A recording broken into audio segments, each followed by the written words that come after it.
Francis sat in his office chair for some 10 minutes after the old man had let himself out. His mind and heart were racing. What had the old man meant by that? If he speaks of evil, surely there is a good side opposing it. This statement grounded him, and he pondered deeply over it. In his trance, his eyes wandered to the clock. Almost supper time! He sprang up from his chair and into the main part of the church. He picked up the vacuum and began cleaning again. This took him about another hour and a half. It was dark before he finished, but inside the well-lit church, he felt safe. Francis confided in his church for comfort when the outside world was too much. He had never been led astray by the church, even after his wife had left him. It was now time to shut off the lights and get home to make supper for Joseph. He already knew what he was going to make, and this pleased him. He loved to cook and found great peace in it. But before he shut off the lights, something caught his eye. He walked over to it. A small discoloration underneath the front pew. He leaned in for a closer view. It was ashes. Cigarette ashes. But how could that be? He thought to himself. Who could have been in here smoking? And why would they do that? Maybe the bikers had come looking for me. Waited some time, then left.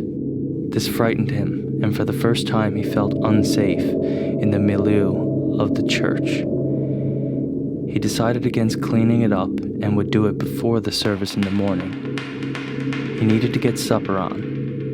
The priest turned off the lights and speed-walked to the doors and out, across the yard and into his home. "Joseph?" he yelled. "What, Dad?" "Did you see anyone enter the church today besides me?" "Well, Dad, I seen this older-looking dude walking up the driveway away from the church. He looked pretty freaked out." "Oh. Anyone else?" "No, Dad. Why?" "Never mind, son. Just something on my mind." Okay, Dad."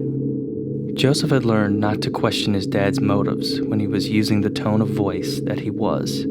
"What do you want for supper, Joseph? How does, chicken and veggies sound?" "That sounds great, Dad. I'll be in my room, okay?" "All right, son." Joseph turned and bounded up the stairs. Probably to play video games or something, thought Francis.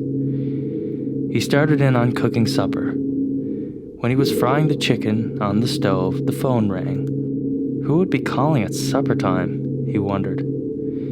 He picked up the phone to find Mrs. Winthrop on the other line. "Hello, Francis. Listen, I can't make it for church tomorrow. Something has happened. It's very serious." Francis could tell she was forcing back tears. "What's wrong, Sylvia?" "It's my husband, Francis.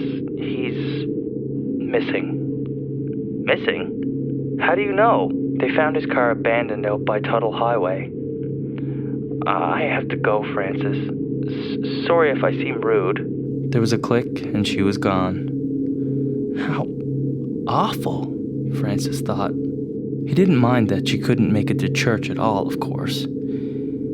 Maybe now Will Dunphy would be at ease for at least another week until things could be sorted out. But missing? A million ideas, grim in nature, ran through the priest's head. Murder. Kidnapped. Ransom. Revenge. He thought better than to tie himself into the matter, but the coincidence of the bikers being after him and the disappearance of someone close to him was too much. Oh, Lord, please don't let this be my fault. Please don't let it be anything to do with those bikers. He finished cooking the chicken and beckoned to Joseph. Supper that night was once again quiet.